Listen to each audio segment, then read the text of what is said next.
And that is why places like Lagos will keep on having highly competitive redeployment rates, because everybody wants to be at home and everybody lives in Lagos.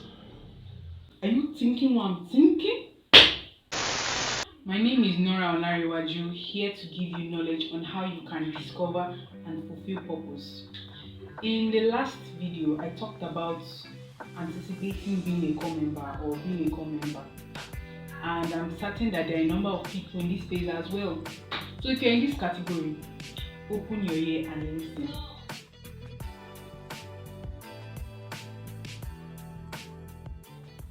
In the last video, I said that your NYSC is to fulfill purpose for God. I also said that this is a whole new journey entirely, so you have to be guarded.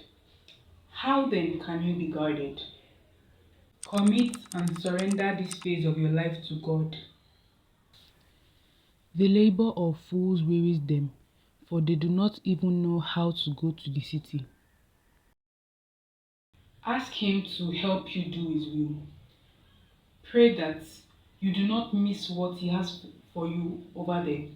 Pray for the strength to stand in the days of temptations and distractions. Pray that He would enable you to make divine friendships and relationships that will make you to fulfill destiny. Pray that you do not waste your time in NYSC. I'm saying pray because NYSC is an opportunity for you to begin or continue your destiny journey, especially if you feel like you wasted time in school. NYSC is an opportunity to retrieve that lost time. And I'm saying pray. That prayer has to be consistent, because it takes consistent prayer to know what God is telling you, because you might not get answers immediately.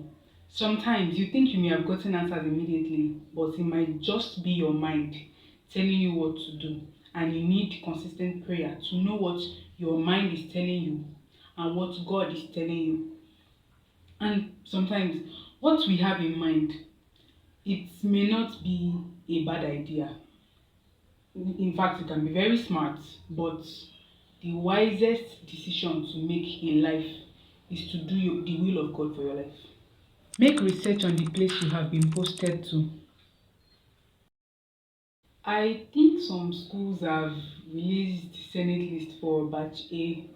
I'm not so sure. But when you get to know where you have been posted to, make research.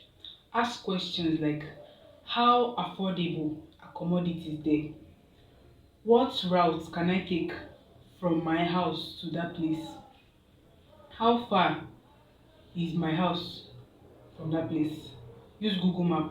And I think you can also check on YouTube. I think there are some tourism videos in states that you can check.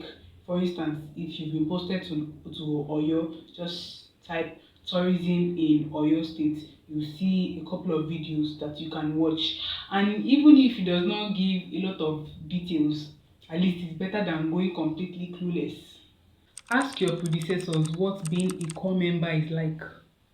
By predecessors, I mean people who graduated before you or just did their service. Also ask your parents or any adult friend, but it's also important that you ask people who did their service maybe this year or last year or 2 years ago or 3, because everything evolves. I also want to say another point that a lot of people will not agree with. Don't be quick to redeploy. Wait first. Calm down and hear what I'm gonna say.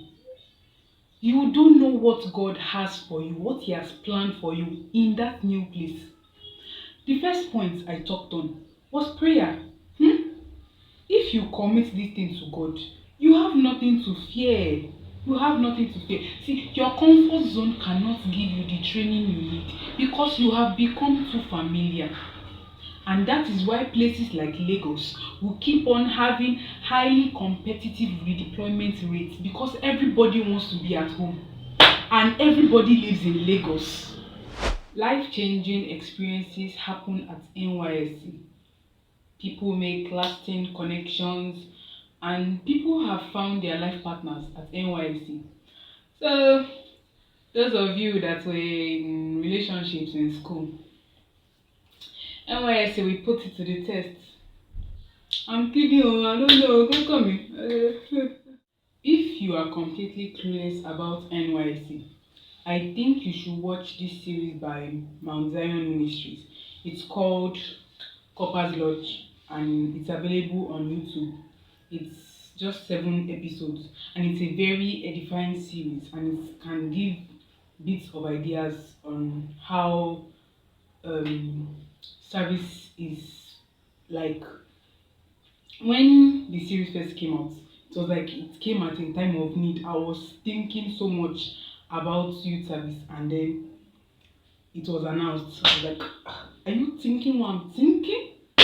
Apart from that, one of my friends who graduated last year opened a page on Instagram. It's called the Evolve Room. The Evolve Room.